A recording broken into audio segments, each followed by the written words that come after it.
Ma'am, are you okay? I'm trying to get home, but I think I missed the bus. In a quiet little town at the end of a harsh winter, an 18-year-old orphaned black boy pedaled along on his late mother's old bicycle, carrying the weight of his world on those worn-out wheels. He struggled just to get by working delivery jobs and doing whatever it took to have a roof over his head each night. While rushing to finish his last delivery of the day, he stumbled upon an elderly woman wandering alone and lost at a bus stop. Helping her meant he'd miss the delivery and risk losing his only shelter. But he didn't hesitate for a second. He hopped on his bike and took her all the way home. Little did he know she was a billionaire, and what happened next would change his life forever. That evening, the wind grew even colder, the kind that whispers in your ears and slips down your neck no matter how tightly you button up your coat. Along the edge of a peaceful town in early winter, where the sun sets early behind sparse trees and streetlights flicker lazily, an old bus stop sat forgotten at the end of a cracked sidewalk. Folks passed by as usual, some with grocery bags slung over their arms, others glued to their phones, and some just hurrying home before dark. But no one noticed her.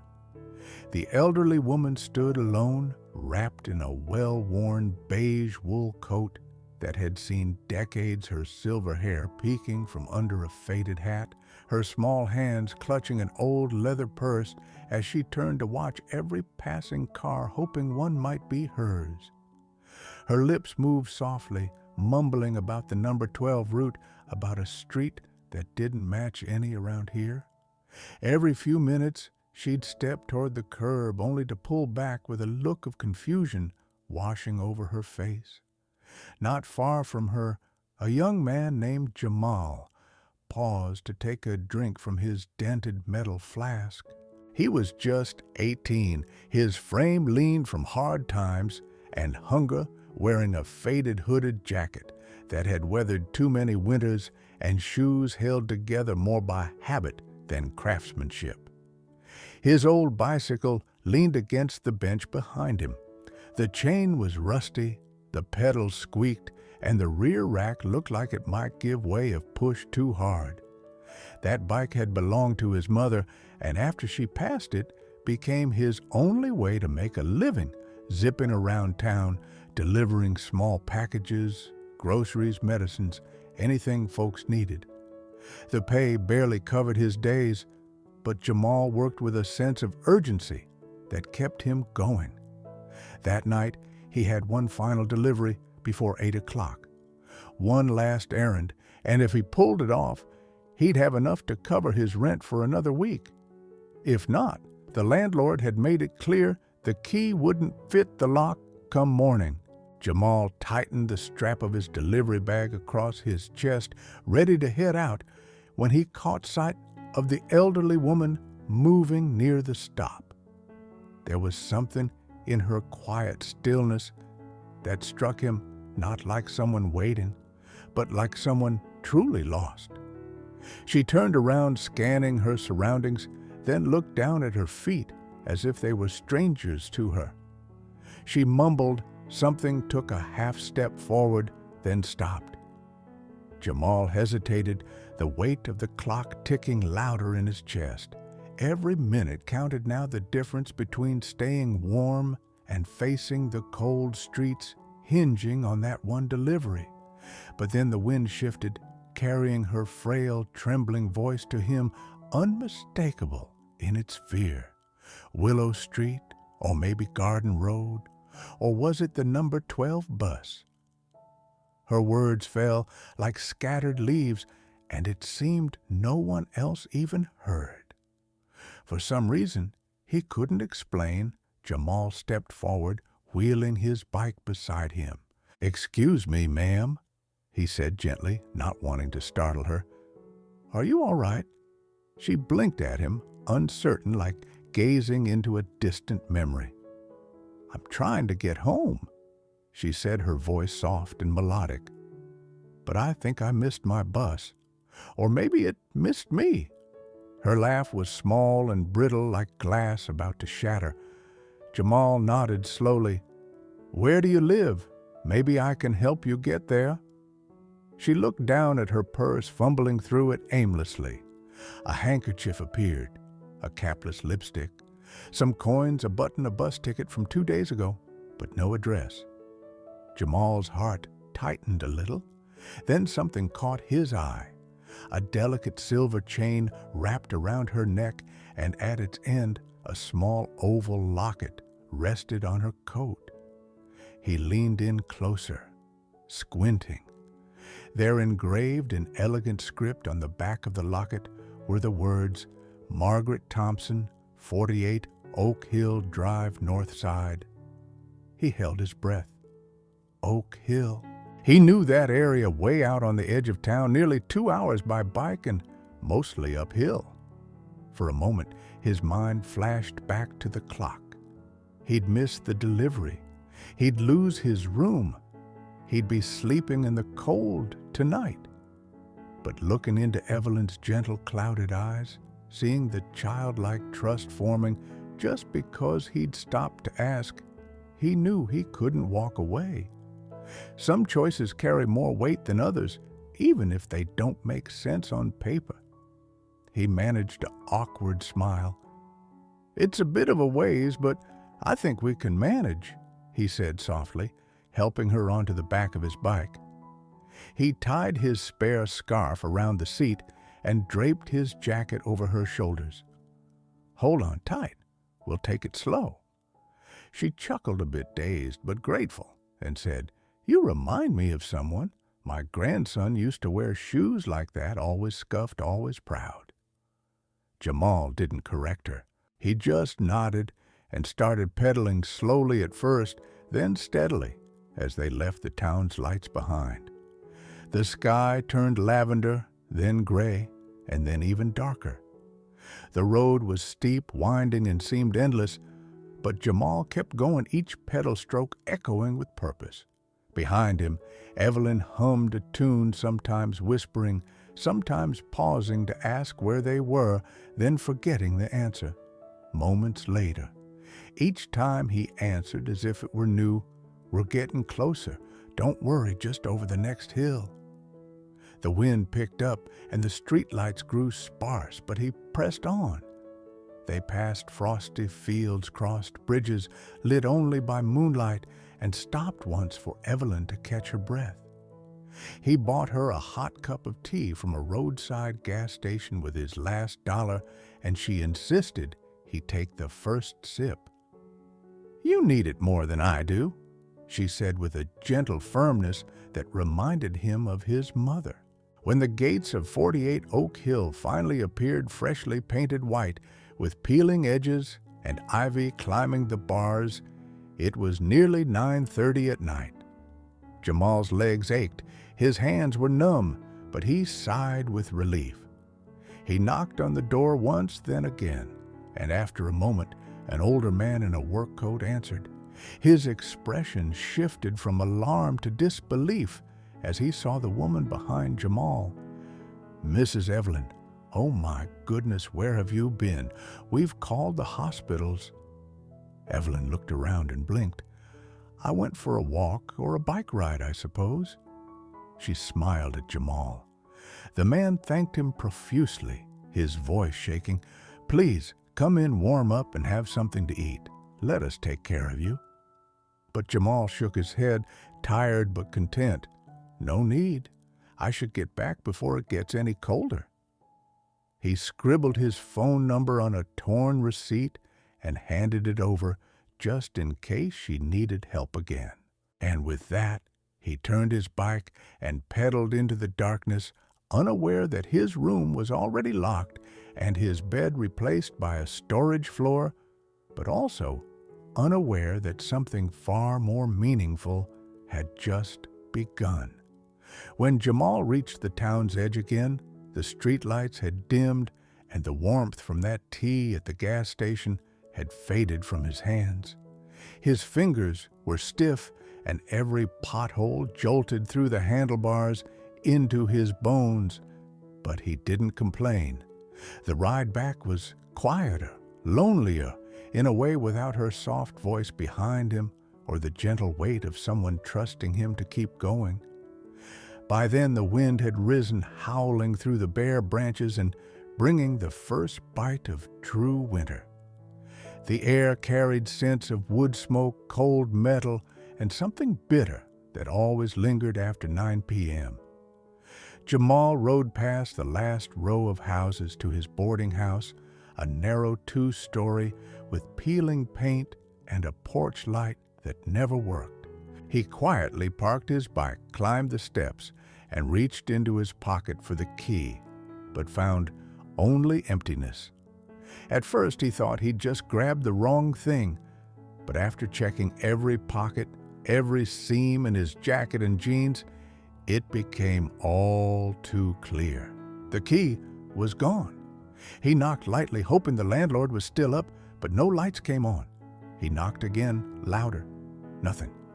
When he tried the doorknob, it didn't budge. Then, as if to confirm the inevitable, he glanced down and saw his few belongings, a spare shirt, a towel, a broken phone charger, stuffed into a grocery bag and left by the door like yesterday's mail. There was a note stuck to the door, 3 words scrawled in thick black marker, past due, locked out. His breath caught in his throat. He stood there for a long moment, bike at his side, not sure whether to curse or cry. He did neither. Instead, Jamal turned and headed back toward the town center. His legs ached from the trip to Oak Hill and back, but he wouldn't let them rest. He pedaled slowly, knowing he had nowhere to go but needing to move anyway because the cold was seeping into his chest and stillness would only make it worse.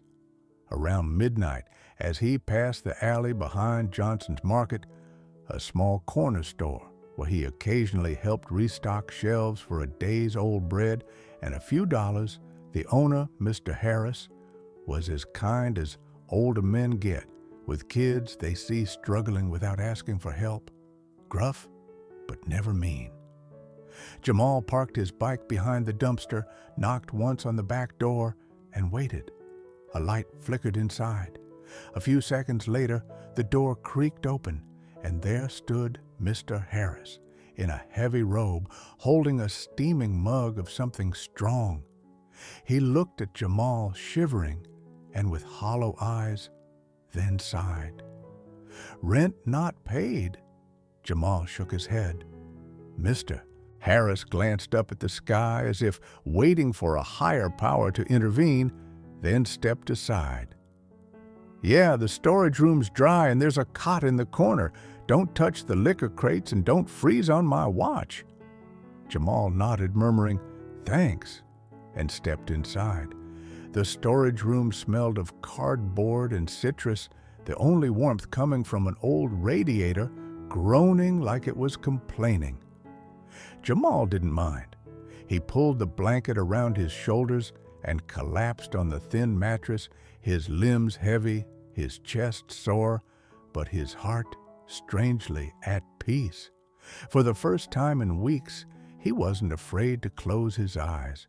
There was something about that ride, about Margaret Thompson's hand on his shoulder and her laugh in the darkness, that made the world feel a little less rough.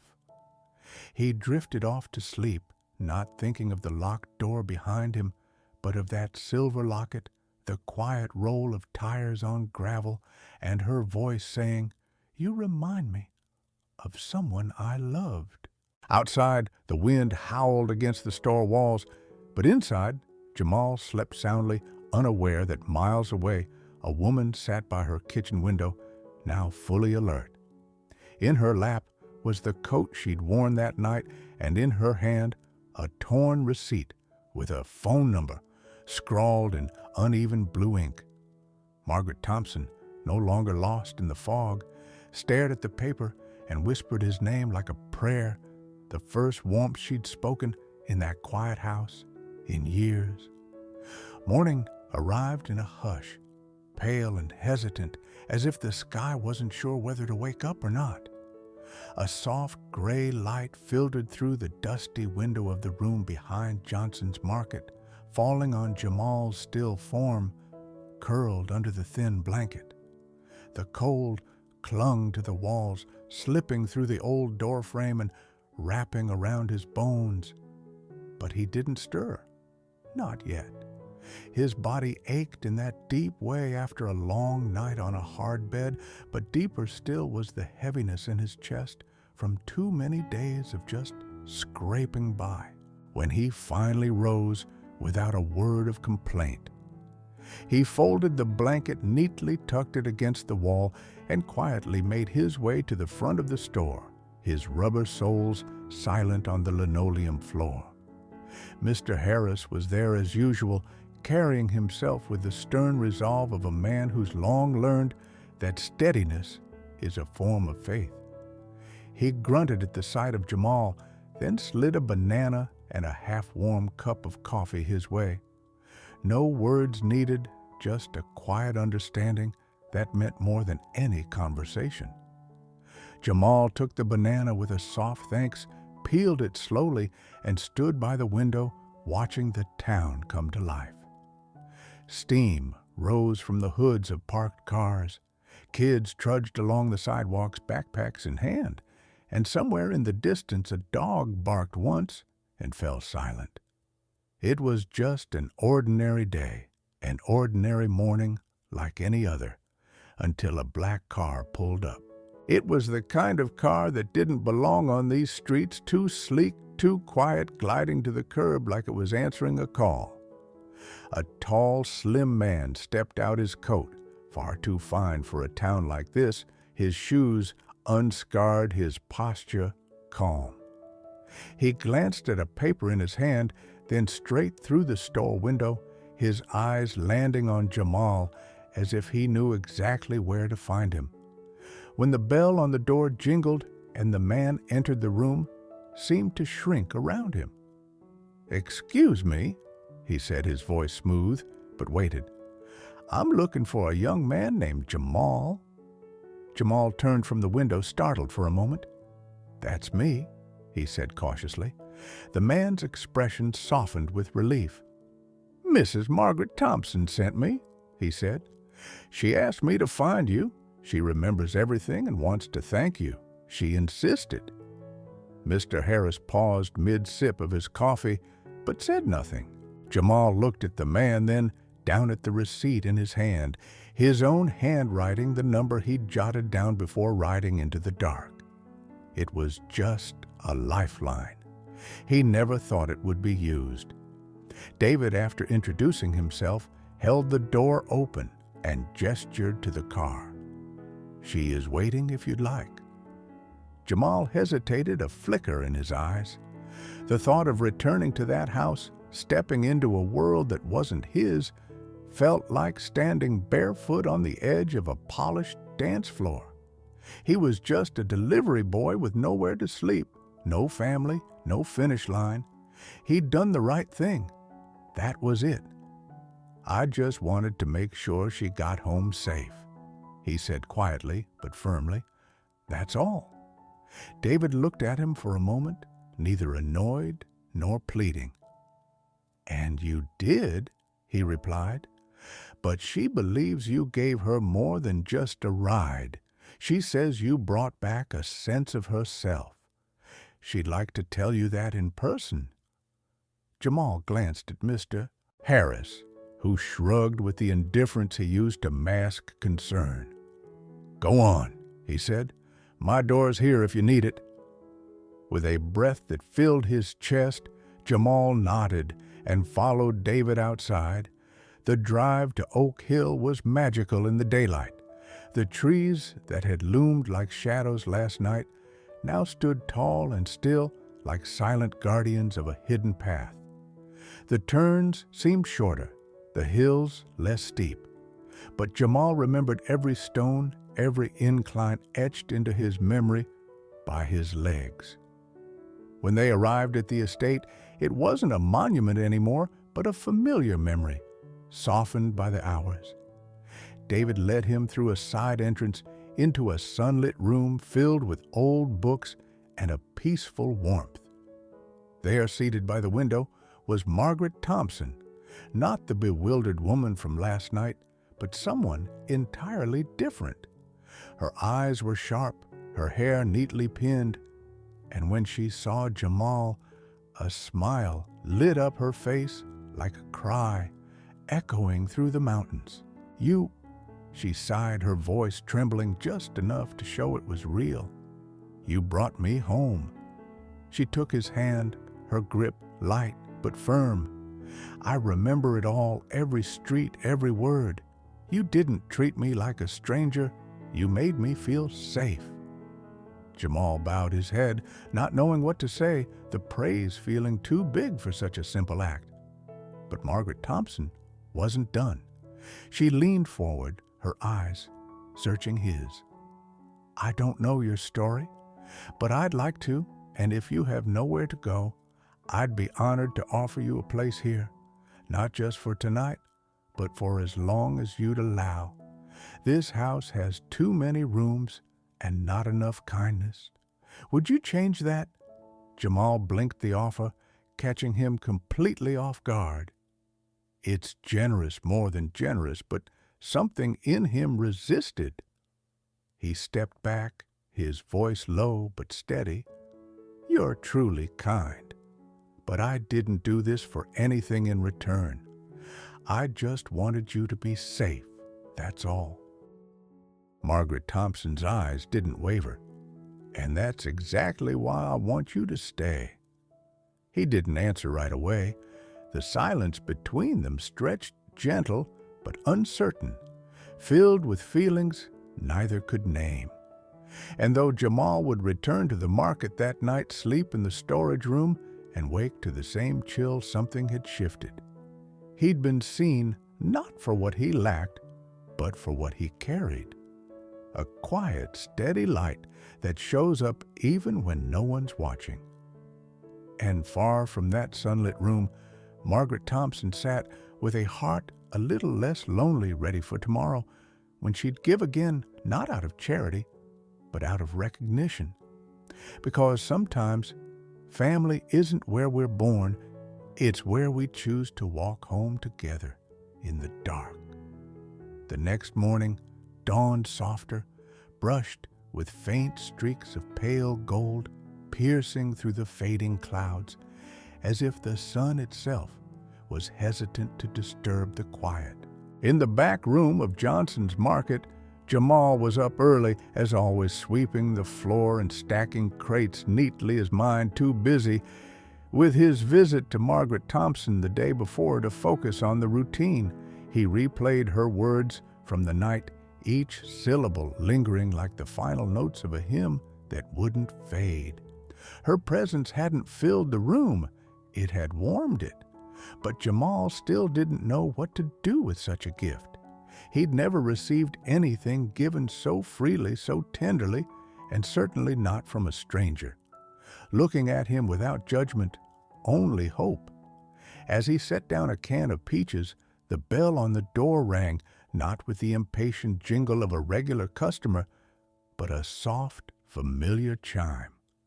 He looked up from behind the counter, and there she was again.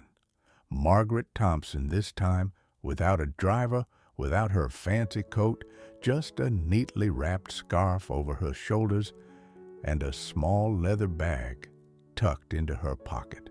Her expression was kind, her eyes scanning the room as if she knew exactly where he'd be. Jamal instinctively straightened, wiping his hands on his jeans as he stepped forward. She smiled and approached, not with the authority of someone used to commanding space, but with the gentleness of one deciding to share it. "I hope you don't mind me coming by again," she said softly, her voice warmer than the morning light. "I've been thinking about you all night. I know that sounds odd, but I mean it kindly." Jamal nodded, still not trusting his voice. She glanced around the store, then leaned in a little closer, as if what she was about to say belonged only to the air between them. "I've lived in that big house for so long," she began, "and never felt as peaceful as I did this morning. Not even after my husband passed. Not even after my grandson was gone." She paused, then drew a breath. "You remind me of him, his kindness, his eyes, the way he always listened more than he spoke. And when you helped me that night, without asking, without expecting, something in me woke up, something that's been asleep for years." Jamal looked down, his fingertips curling slightly around the counter's edge. Evelyn reached into her bag and pulled out a folded piece of paper, handwritten with slightly shaky ink on thick stationery. "It's not a contract," she said. "It's not a deal or an arrangement. It's just an invitation. My house has too many rooms, but not enough reasons to open them. I want you to stay until you find your footing. No strings, just support." Jamal unfolded the paper slowly. It was an offer to stay at the estate, a modest monthly allowance, and written below in softer script was a promise, "We'll find a way to get you back to school if you're still interested." He said nothing for a long while. The world outside the window moved as if in syrup. Cars drifted by slowly, leaves turned in the wind, and the town carried on its day, unaware that something profound was quietly unfolding in this little shop. Finally, Jamal looked up and met her eyes, not with fear, but with something steadier. "I'd like that," he said. "I'd like to go." And he did. That afternoon, David drove up not for formality, but because Evelyn insisted Jamal not take that creaky bike up the long hill again. He packed his sparse belongings into a backpack, said goodbye to Mr. Harris, who just nodded and handed him a paper bag with a sandwich and muttered, "About time," then climbed into the back seat of the car scented with pine and possibility. Life at the estate wasn't luxurious. It was peaceful. Jamal was given a sunny room overlooking the garden, a schedule that allowed him to rest, read, and in a month return to school with the help of a scholarship fund Evelyn quietly set up in his name. She never turned his story into gossip, never treated him like a pet project. Instead, she welcomed him into her daily rhythm morning walks in the greenhouse, long chats over tea, and weekends full of ideas about what they could do with the time and resources they now shared. Together, they created something Evelyn had dreamed of, but never built alone, a small foundation funded from her estate called the Willow Light Fund, in honor of the street she couldn't remember and the kindness she'd never forget. Its mission was simple: to support young people with potential but no path, to look after the elderly who'd slipped through the cracks, and remind anyone listening that dignity and care aren't luxuries, they're essentials. Jamal helped design the first programs, met with advisors, worked part-time at the community center. The fund renovated and occasionally still rode his old bike into town. Not because he had to, but because it reminded him of where he started and how a small act of grace can grow when done without expectation.